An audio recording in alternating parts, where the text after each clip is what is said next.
بسم اللہ الرحمن الرحیم۔ ناپاکی کی حالت میں آیت کریمہ پڑھنے کا حکم۔ کیا آیت کریمہ کا ختم بغیر وضو کے ناپاکی میں کیا جا سکتا ہے؟ نیز کیا خواتین دوران حیض آیت کریمہ پڑھ سکتی ہیں؟ فاطمہ بیگم انڈیا سے۔ آیت کریمہ جب تلاوت پڑھی جاتی ہے نا بطور وظیفے یا دعا کے، تو اس میں قرآن کی نیت نہیں ہوتی، اور علماء نے یہ بات بیان کی ہے فقہاء نے کتابوں میں کہ قرآن کی کسی آیت کو بطور وظیفے کے یا بطور دعا کے پڑھا جائے تو وہ قرآن پھر قرآن نہیں رہتا، بلکہ وہ محض ایک دعا بن جاتی ہے، لہذا وہ ناپاکی کی حالت میں بھی پڑھی جا سکتی ہے۔ لہذا آیت کریمہ آپ اگر وظیفے کے طور پہ دعا کے طور پہ پڑھ رہی ہیں تو یہ کام ناپاکی کی حالت میں بھی ہو سکتا ہے۔ اسی طرح آیت کریمہ کے علاوہ سورہ فاتحہ ہے، یا رات کو سوتے ہوئے جو دم کیا جاتا ہے اپنے اوپر، سورہ فلق، سورہ ناس اور سورہ اخلاص کے ذریعے، تو یہ سب جائز ہے، اس میں ناپاکی کی حالت میں بھی کر سکتے ہیں، کیونکہ یہ قرآن کی تلاوت کی نیت سے نہیں ہوتا بلکہ یہ دم یا رقیہ کی نیت سے ہوتا ہے۔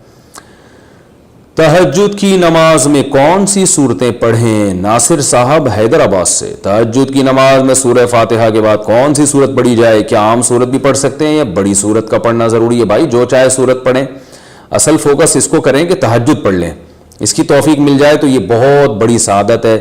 نبی صلی اللہ علیہ وسلم نے فرمایا رات کے آخری حصے میں اللہ تعالیٰ آسمان دنیا کی طرف آتے ہیں اور کہتے ہیں حل من مستغفر اغفر له، حل من مسترزق ارزق له، کوئی ہے مجھ سے گناہوں کی معافی طلب کرنے والا میں اس کو معاف کروں، کوئی ہے مجھ سے رزق مانگنے والا میں اس کو رزق دوں۔ تو اس وقت اللہ کی عبادت کرنا، پھر دعا مانگنا، یہ بہت بڑی سعادت ہے۔ بیوی بچوں سے کتنا عرصہ دور رہ سکتے ہیں؟ بندہ کام کی وجہ سے 2 سال ملک سے باہر رہتا ہے، کوشش کے باوجود چھٹی نہیں ملتی، کیا اتنی دیر بیوی بچوں سے دور رہنا جائز ہے؟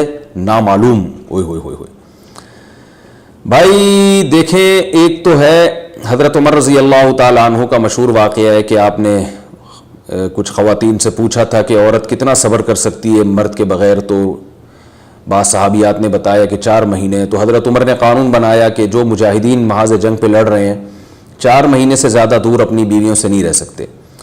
تو اس اصول کا تقاضا یہ ہے کہ وہ زمانہ بھی پاک دامنی کا زمانہ تھا، نیک لوگ تھے، تو اصول یہی ہے کہ 4 مہینے انتہا ہے عورت کے صبر کی۔ تو ایک نارمل عورت کے لیے اس سے زیادہ صبر کرنا مشکل ہوتا ہے، تو اس لیے بہتر یہی ہے، قانون یہی ہے کہ 4 مہینے سے زیادہ دور نہیں رہنا چاہیے۔ اور قرآن نے بھی یہ حکم دیا ہے کہ اگر کوئی قسم اٹھا لے کہ بیوی کے پاس نہیں جائے گا، قسم اٹھا لے، ایسا ہی نہیں بلکہ قسم اٹھا کے، تو پھر 4 مہینے میں طلاق واقع ہو جاتی ہے۔ بعض فقہاء کے نزدیک عورت کو طلاق کا اختیار ہو جاتا ہے عدالت کے ذریعے، بعض کے نزدیک ہو جاتی ہے طلاق۔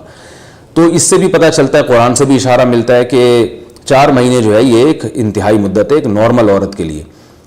تو اس زمانے میں تو اس کی اہمیت اور زیادہ بڑھ گئی ہے۔ وجہ اس کی ہے کہ بے حیائی، موبائل، انٹرنیٹ پر بیہودہ چیزیں، یہ سب چیزیں انسان کی شہوت کو بڑھاتی ہیں، مرد کی بھی اور عورت کی بھی۔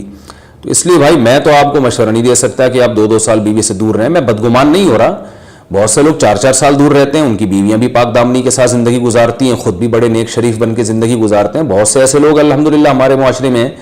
لیکن بہرحال اس کلچر کو، اس رواج کو فروغ نہیں دیا جا سکتا، اس کو اپریشیٹ نہیں کیا جا سکتا، شریعت کے لحاظ سے بھی، عقل کے لحاظ سے بھی۔ 2 سال تک مرد کے لیے صبر کرنا کتنا مشکل کام ہے، وہ کھا بھی رہا ہے انڈے پراٹھے اور جناب کھانا پینا اسی سٹائل میں چل رہا ہے، یا تو روزے رکھ کے اپنے آپ کو آدھا کر دیا اس نے۔ تو سوال عورت کے ساتھ مرد کا بھی تو ہے نا، مرد میں تو قوت اور شہوت اللہ نے اور بھی زیادہ رکھی ہے، تو وہ کیسے صبر کرے گا؟ مرد کی جو قوت برداشت ہے وہ فقہاء نے اور اطباء نے بیان کی 1 مہینہ ہے، تو 2 سال تک بیوی سے دور ہیں۔ میں پھر بھی بتا دوں، میں بدگمان نہیں ہو رہا کہ جو دور ہیں آپ ان کے بارے میں برا سوچنا شروع کر دیں، لیکن بہرحال یہ اپنے آپ کو فتنوں میں ڈالنے کے مترادف ہے، اس لیے ایسی جاب نہ کریں 2 سال تک بیوی سے دور ہیں۔ یا تو بیوی کو ساتھ لے کر جائیں یا بیوی کے ساتھ ہی رہیں، کہیں ادھر ہی کم پیسوں میں انسان گزارا کر لے بیوی بچوں کے ساتھ، یہ زیادہ اچھا ہے، زیادہ پیسوں کی لالچ میں بیوی بچوں سے دور رہنا۔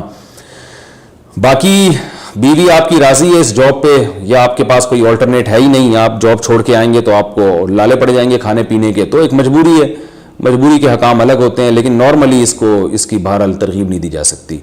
دیکھیں قرآن مجید میں اللہ نے ارشاد فرمایا نا، یوم یفر المرء من اخیہ و امہ و ابیہ و صاحبتہ و بنیہ، قیامت کے دن کی ہولناکیوں کو اللہ نے بیان کیا کہ انسان اپنے باپ سے دور بھاگے گا، بیٹے سے دور بھاگے گا، بھائی سے دور بھاگے گا۔ جہاں بیوی کا تذکرہ آیا تو یہ نہیں کہا کہ بیوی سے دور بھاگے گا، بلکہ فرمایا اس سے دور بھاگے گا جو اس کے ساتھ رہا کرتی تھی، یعنی صاحب کہتے ہیں ساتھ رہنے والے کو، صاحبہ سے دور بھاگے گا۔ تو اس سے پتہ چلتا ہے کہ قرآن میں اللہ نے بیوی کو جو ڈیفائن کیا ہے نا، اس کی جو صفت بیان کی ہے وہ یہ کہ جو آپ کے ساتھ رہتی ہے۔ تو جب شادی ہو گئی تو سمجھو بیوی پھلترو کی طرح چپک گئی ہے وہ آپ کے ساتھ، جہاں جاؤ گے آپ کے ساتھ جائے گی۔ تو قرآن سے بھی اشارہ ملتا ہے کہ بیوی سے ساتھ رہنے کی چیز ہے۔ اب آپ 2 سال، پھر ایک دفعہ تھوڑی ہوتا ہے کہ 2 سال کے لیے چلے گا 2 سال بعد واپس آئے۔ جو باہر جاب کرتے ہیں وہ تو پھر آئے 1 مہینے بعد پھر 2 سال کے لیے چلے گا، ان کی تو ساری جوانی باہر ہی گزر جاتی ہے۔ تو اس لیے مجھے یہ بہرحال سمجھ میں نہیں آتا، شریعت کی روح سے یہ پسندیدہ کام نہیں ہے۔ بہت سخت مجبوری ہے تو ایک الگ بات ہے، لیکن اچھا کام نہیں ہے یہ۔ غربت میں انسان بیوی بچوں کے ساتھ گزارا کر لے، یہ زیادہ بہتر ہے اس دولت سے جس میں انسان بیوی بچوں سے ہی دور ہو۔ کیا کرنا ہے ایسی دولت کا کہ آپ اپنے بیوی بچوں سے گھر بار سے دور ہیں؟ انسان جو شریف آدمی، عزت دار آدمی ہے، اس کو تو گھر میں سکون ملتا ہے بھائی۔ ملٹی لیول مارکیٹنگ کا حکم۔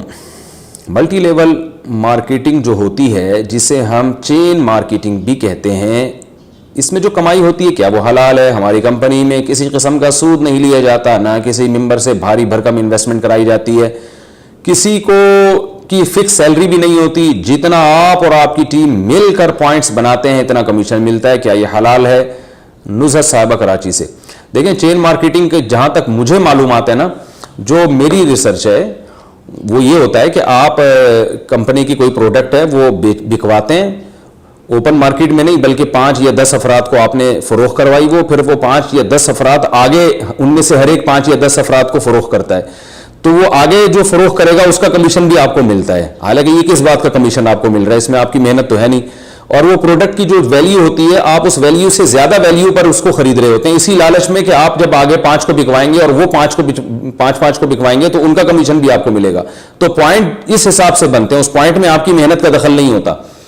تو اور یہ بھی غرر ہے، قمار کی ایک قسم ہے کہ آپ ایک معمولی چیز زیادہ پیسوں پہ خرید رہے ہیں اس لالچ میں کہ یہ آگے بھی کئی لوگوں کو بک جائے گی، تو اس لیے یہ جائز نہیں ہے۔ اگر اس کے علاوہ کوئی اور کام ہو رہا ہے تو آپ وضاحت سے بتائیں، لیکن چین مارکیٹنگ میں جہاں تک مجھے نالج ہے اسی طرح سے ہو رہا ہوتا ہے۔ اگر کچھ اور ہے تو آپ کھل کے بتائیے، تو پھر اس کے حساب سے جواب دیا جائے گا۔ اچھا بھائی، مسبوق امام کے ساتھ سلام پھیر دے تو کیا کرے؟ اگر ہم عصر یا عشاء کی دوسری رکعت میں امام کے ساتھ ملے اور آخر میں غلطی سے امام کے ساتھ سلام پھیر دیا تو جو پہلی رکعت رہ گئی تھی وہ کس طرح ادا کریں گے؟ خان زیب سومرو ٹنڈو محمد خان۔ بھائی اگر آپ نے امام کے ساتھ غلطی سے سلام پھیر دیا اور السلام اتنا لفظ آپ کی زبان سے نکل گیا تو یہ بھی سلام ہی ہے، تو اس کا مطلب آپ ایک رکن چھوڑ کر دوسرے رکن میں شفٹ ہو گئے ہیں، تو ایسی صورت میں سجدہ سہو واجب ہو جاتا ہے، کیونکہ آپ کے ذمہ لازم تھا کہ آپ کھڑے ہو جاتے لیکن آپ نے امام کے ساتھ سلام پھیر دیا۔ اگر صرف گردن موڑی اس سے کچھ نہیں ہوگا، السلام اتنا لفظ کم از کم زبان سے نکلے، تو پھر آپ کھڑے ہو کے باقی نماز ایسے ہی کریں جیسے مسبوق پوری کرتا ہے، آخر میں آپ سجدہ سہو کر لیں۔